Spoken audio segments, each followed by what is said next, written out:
প্রতি বছর ঈদুল আজহা আসলেই রাজশাহীর অলিগলিতে ভেসে বেড়ায় পরিচিত একটি সুর। ঈদ যতই ঘনিয়ে আসে ততই বাড়তে থাকে এই সুরের তীব্রতা। কারণ কোরবানির ঈদের আগে ছুরি দা বটি শান দেয়ার কাজ যেন রীতিমতো যুদ্ধ।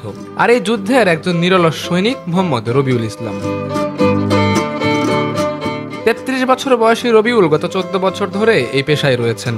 এই আধুনিকতার যুগে এসেও আধুনিক যন্ত্রের সাথে যুদ্ধ করে টিকে আছে তার শানের পুরাতন যন্ত্রটি।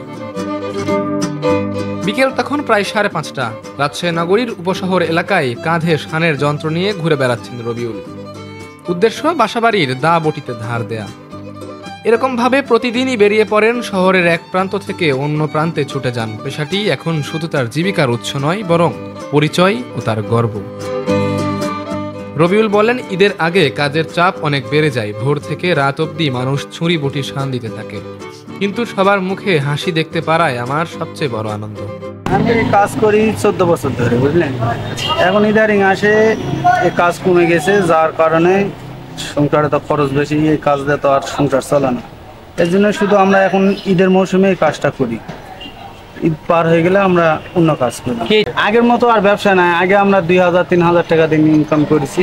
এখন এবার পরিস্থিতি খারাপ, সবার কুরবানি অত নাই, এই জন্য ব্যবসা কম। ঈদুল আজহাকে ঘিরে রাজশাহীর বিভিন্ন মহল্লায় দা বটি শান দিতে ব্যস্ত সময় পার করছেন তিনি। অস্থায়ীভাবে বিভিন্ন জায়গায় বসে সারাদিন কাজ করেন। অনেকেই আগে থেকে তার সঙ্গে যোগাযোগ করে রাখছেন যেন শেষ মুহূর্তে ছুরি বটি শান দিতে কোনো সমস্যা না হয়।